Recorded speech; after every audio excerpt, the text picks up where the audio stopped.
민수기 25장 1절에서 18절입니다. 키워드는 부올에서 일어난 사건, 질투만큼 큰 사랑, 사랑에서 오는 안식입니다. 이스라엘이 시딤에 머물러 있더니 그 백성이 모압 여자들과 음행하기를 시작하니라. 그 여자들이 자기 신들에게 제사할 때에 이스라엘 백성을 청하매 백성이 먹고 그들의 신들에게 절함으로 이스라엘이 바알부올에게 가담한지라. 여호와께서 이스라엘에게 진노하시니라. 여호와께서 모세에게 이르시되 백성의 수령들을 잡아 태양을 향하여 여호와 앞에 목매어 달라. 그리하면 여호와의 진노가 이스라엘에게서 떠나리라. 모세가 이스라엘 재판관들에게 이르되 너희는 각각 바알부올에게 가담한 사람들을 죽이라 하니라. 이스라엘 자손의 온 회중이 회막문에서 울 때에 이스라엘 자손 한 사람이 모세와 온 회중의 눈앞에 미디안의 한 여인을 데리고 그의 형제에게로 온지라. 제사장 아론의 손자 엘르아살의 아들 비느하스가 보고 회중 가운데에서 일어나 손에 창을 들고 그 이스라엘 남자를 따라 그의 막사에 들어가 이스라엘 남자와 그 여인의 배를 꿰뚫어서 두 사람을 죽이니 연병이 이스라엘 자손에게서 그쳤더라. 그 연병으로 죽은 자가 24,000명이었더라. 여호와께서 모세에게 말씀하여 이르시되 제사장 아론의 손자 엘르아살의 아들 비느하스가 내 질투심으로 질투하여 이스라엘 자손 중에서 내 노를 돌이켜서 내 질투심으로 그들을 소멸하지 않게 하였도다. 그러므로 말하라. 내가 그에게 내 평화의 언약을 주리니 그와 그의 후손에게 영원한 제사장 직분의 언약이라. 그가 그의 하나님을 위하여 질투하여 이스라엘 자손을 속죄하였음이니라. 죽임을 당한 이스라엘 남자 곧 미디안 여인과 함께 죽임을 당한 자의 이름은 시므리니 살루의 아들이요 시므온인의 조상의 가문 중 한 지도자이며 죽임을 당한 미디안 여인의 이름은 고스비이니 수르의 딸이라. 수르는 미디안 백성의 한 조상의 가문의 수령이었더라. 여호와께서 모세에게 말씀하여 이르시되 미디안인들을 대적하여 그들을 치라. 이는 그들이 속임수로 너희를 대적하되 부올의 일과 미디안 지휘관의 딸 곧 부올의 일로 연병이 일어난 날에 죽임을 당한 그들의 자매 고스비의 사건으로 너희를 유혹하였음이니라. 아멘. 발락의 저주는 실패로 끝났습니다. 하지만 발락은 거기서 포기하지 않았습니다. 그리고 이 일에는 발람도 연루되어 있었습니다. 부올에서 일어난 사건입니다. 이스라엘이 모압 지역에 속한 시딤에 있을 때 모압 여자들과 이스라엘 사람들이 음행하는 사건이 벌어집니다. 여자들은 제사할 때 이스라엘을 초청했고 거기서 음행하는 일이 벌어졌습니다. 일단 가능한 그런 곳은 안 가는 게 최선입니다. 3절을 보면 이스라엘이 바알부올에 가담했다고 했는데 바알부올은 부올에 속한 바알이라는 뜻입니다. 부올 지역의 신입니다. 음행도 큰 문제였지만 거기에 우상숭배 문제까지도 함께 있었습니다. 하나님은 진노하셨고 음행을 저지른 자들을 죽이라고 명하십니다.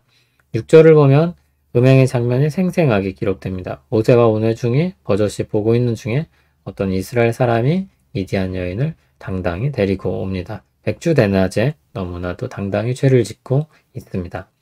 제사장 엘르아살의 아들 비느하스는 앞장서서 범죄한 사람들을 처단합니다. 범죄로 인해 하나님은 진노하셨고 하나님이 내리신 연병으로 수많은 사람들이 죽어가고 있었습니다. 그때 비느하스의 발빠른 조치로 죄를 끊어냈고 연병을 그치게 했습니다. 그럼에도 이미 24,000이나 되는 사람들이 죽고 난 후였습니다. 하나님은 비느하스를 칭찬하십니다. 하나님의 질투심으로 질투했고 하나님의 노를 돌이켜 그들이 소멸되지 않겠다고 말씀합니다. 질투는 사랑할 때 생기는 것입니다. 사랑의 관계로 묶인 사이를 깨뜨리고 다른 대상을 사랑할 때 질투가 일어납니다. 그런데 이 경우 남녀 사이의 질투와는 좀 격이 다른 것입니다. 하나님이 자기 백성과 맺으신 사랑의 언약을 깨뜨린 것입니다.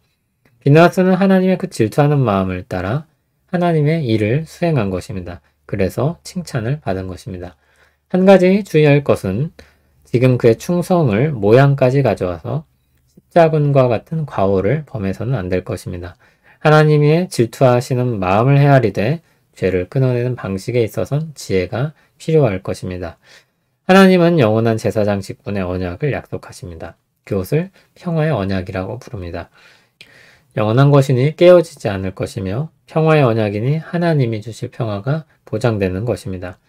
14절, 18절을 보면 죽임을 당한 남자의 가문과 이름이 기록되어 있습니다. 그리고 미디안 여인의 이름도 기록되어 있습니다. 모두 지도층에 속한 사람들이었습니다.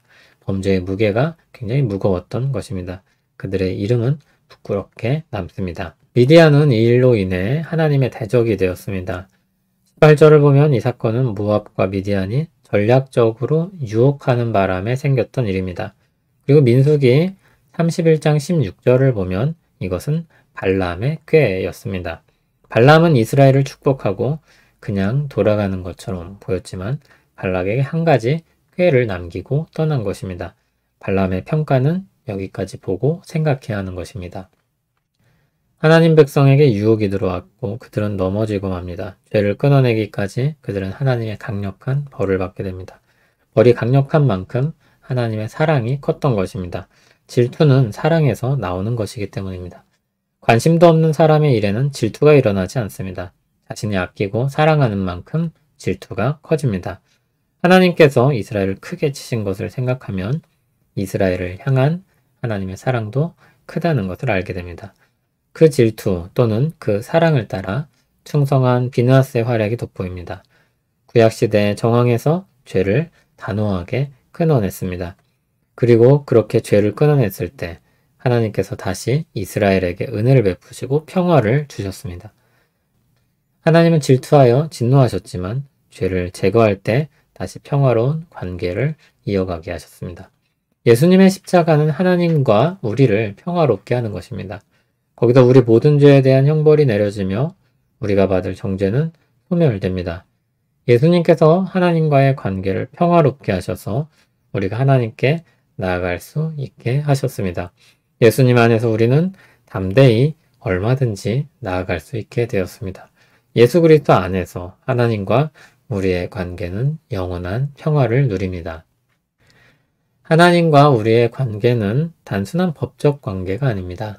사랑으로 묶인 관계입니다.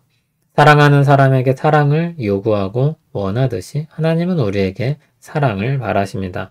서로를 굳게 믿으며 진정으로 상대방을 위하는 마음입니다. 하나님은 우리에게 먼저 그 사랑을 나타내십니다.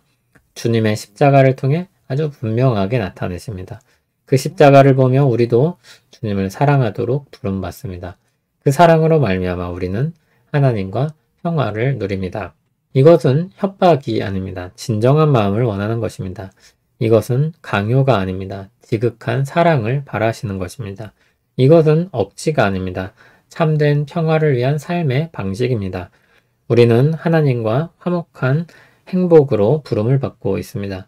그리스도 안에서 우리는 참된 안식을 누리게 될 것입니다. 그 안식은 우리 모든 삶을 지탱할 만큼 견고할 것입니다. 주께서 우리를 사랑하셔서 평화를 주셨습니다. 그 사랑 안에서 참된 안식을 누리길 원합니다. 그 사랑 가운데 행복하기를 소원합니다. 유혹에 빠지지 않게 하시며 모든 악으로부터 우리를 건져 주시옵소서. 예수님 이름으로 기도합니다. 아멘.